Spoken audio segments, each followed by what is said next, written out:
Mengejutkan, tak ada satupun pemain Persib Bandung yang dipanggil timnas. Wow, kita tahu Persib Bandung merupakan pemuncak klasmen Liga 1 saat ini. Persib Bandung unggul 5 poin daripada Dewa United di peringkat kedua.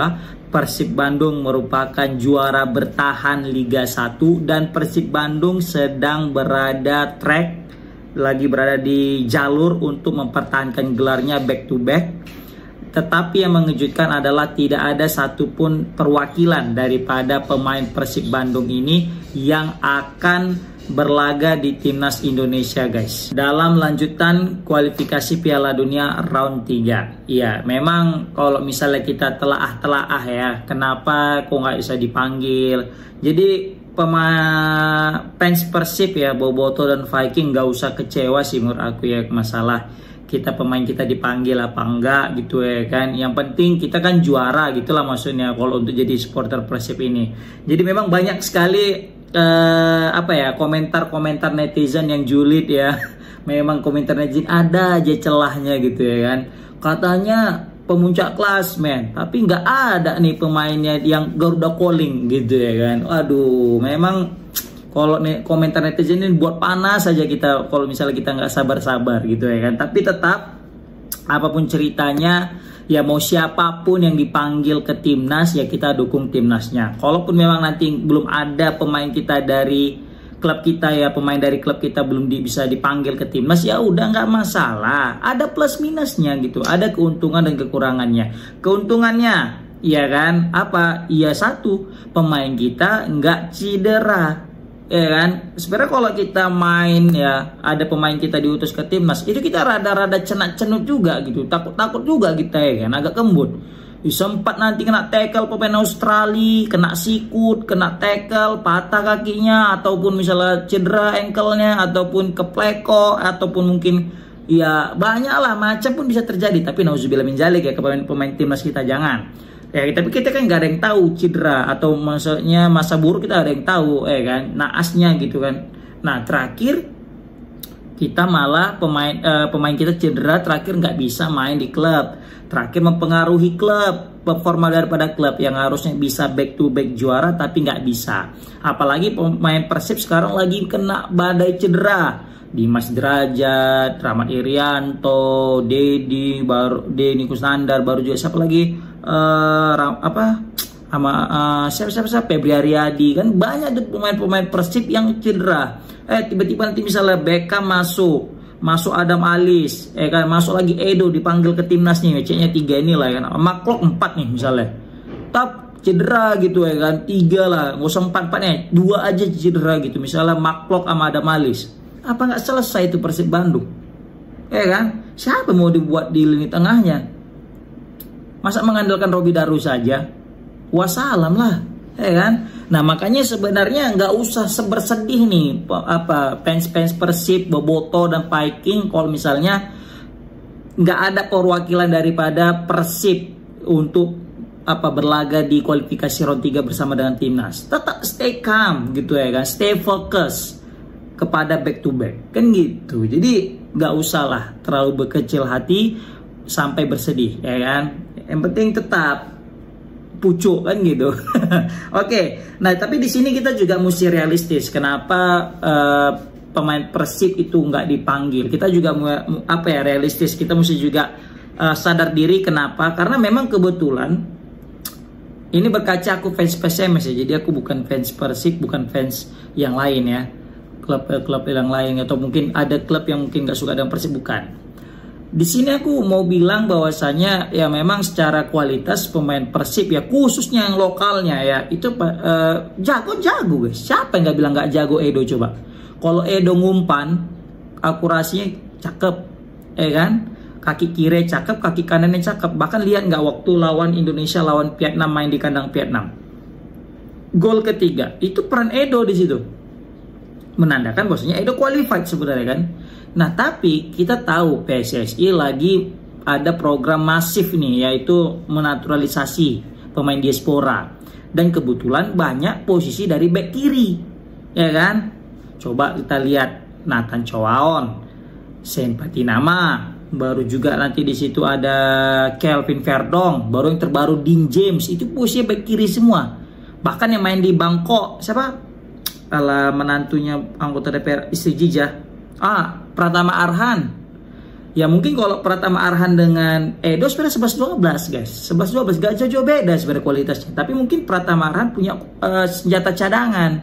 Apa itu? Lempar lembingnya yang biasa sering dimanfaatkan oleh Indonesia untuk mencetak gol. Jadi mungkin dia lebih dipilih kan gitu. Nah, jadi berarti kan sebenarnya dari kualitas masih kurang.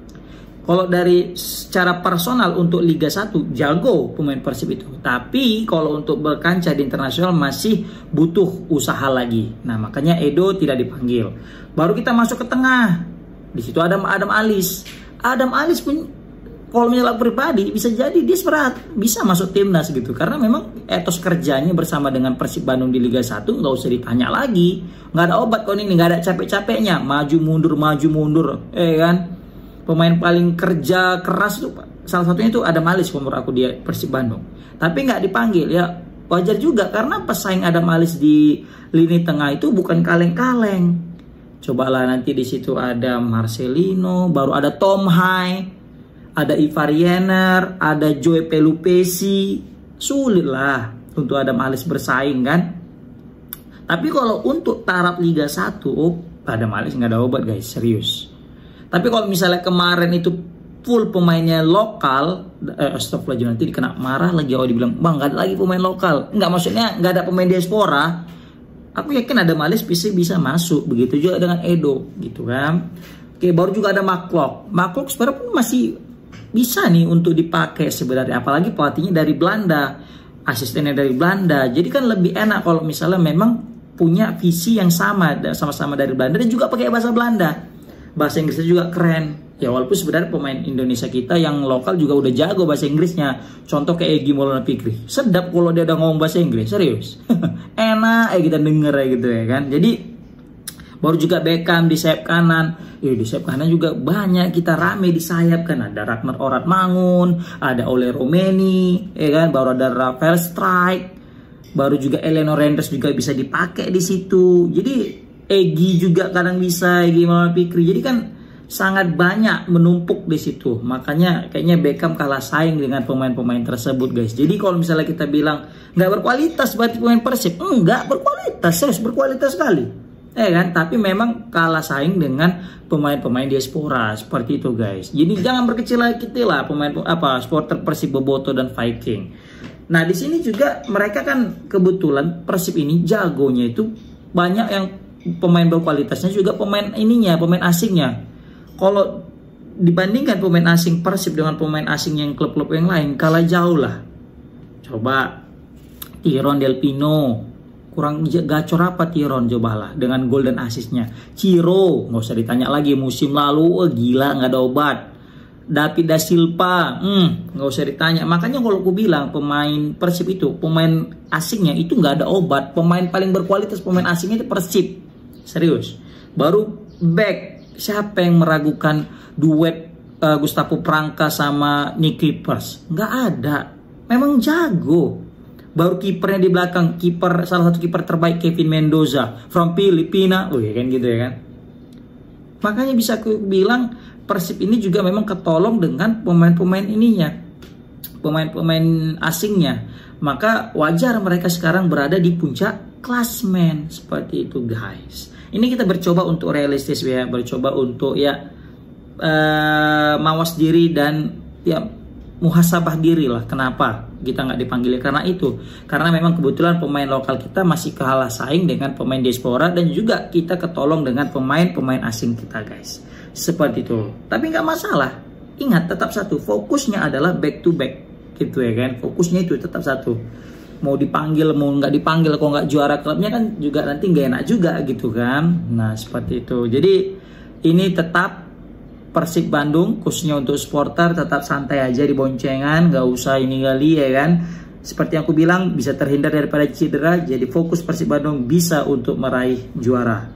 Tapi ada lagi yang ngomong, apakah ini ada unsur ketidaksukaan bang? Katanya, waduh, ya kan, taulah netizen nih banyak sekali ininya ya kan, konspirasinya. Ya bang, ini gara-gara banyak nih karena pemain Persib bang nggak disukai itu sama orang ini, sama orang itu, oknum ini. Jadi pemain Persib nggak dipanggil. Stop, janganlah mikir gitu, ya kan? Udah positive thinking aja gitu. Oke lah. Tapi kita dukung aja nih Persib Bandung nanti malam main melawan Semen Padang. Tapi aku terkejut nih, kenapa nggak disiarin di Indosiar? Biasanya itu kan disiarin tuh Persib Bandung, ya kan? Ini nggak disiarin. Jadi kita nanti nonton lewat video aja, aplikasi video. Tapi yang disiarin malah Dewa United malam ini. Tapi nggak masalah. Semoga aja Persib Bandung dapat 3 poin malam ini dan bisa memperlebar jarak daripada Dewa United. Oke, komen di kolom komentar guys, gimana pendapat kalian tentang kenapa Persib Bandung pemainnya tidak dipanggil ke timnas. Assalamualaikum warahmatullahi wabarakatuh.